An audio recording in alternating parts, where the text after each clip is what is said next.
السلام عليكم ورحمة الله تعالى وبركاته. الإخوة الكرام داخل أرض الوطن خارج أرض الوطن، تحياتي للخوت الخواتات.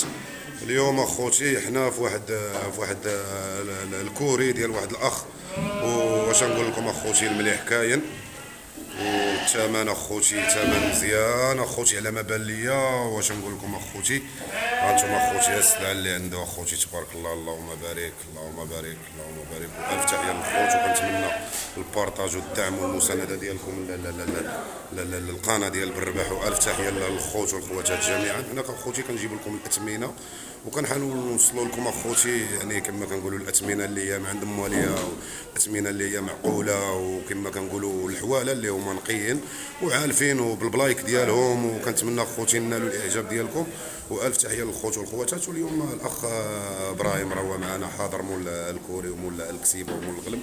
والله يربحو مسكين تا هو، والله يلاقيه الربح، والله يربح الكسابه جميعا اينما كانوا داخل ارض الوطن وخارج ارض الوطن. وتحياتي لكم خوتي خواتاتي، والف تحيه للمغاربه.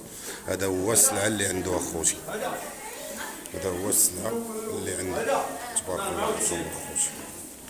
هانتوما اخوتي هذا 94 كيقول فيه الاخ، قاعد له راسو اخوه تبارك الله، اللهم بارك. هذا اخوتي تبارك الله كاين ثمن مبيع وكاين ثمن في المستوى، وكنتمناو. هذا سرديه ياك اخويا، شنو داير في السن هذاك؟ تني. هذا اخوتي تني، هذا تني. هانتوما اخوتي السلعه اللي عنده، اللهم بارك تبارك الله، سلعه نقيه وسلعه مليحه.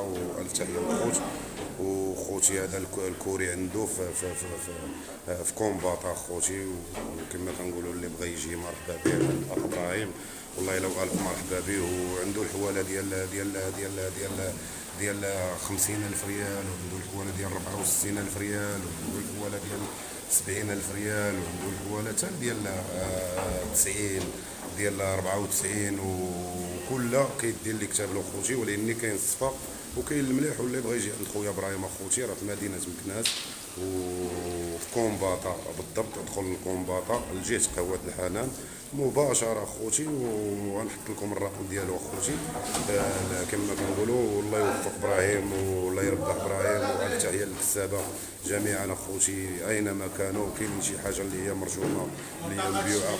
هو هذا المرقد ديالو شبيلي. كاين السردي، كاين واحد البروج، كاين السردي ياك اخويا، السردي اخويا. يلا اخوتي الف تحيه للخوت والف تحيه للخواتات، والله يربح الجميع. وكنتمنى اخوتي الدعم ديالكم والمشاركه ديالكم للقناه. والسلام عليكم ورحمه الله وبركاته.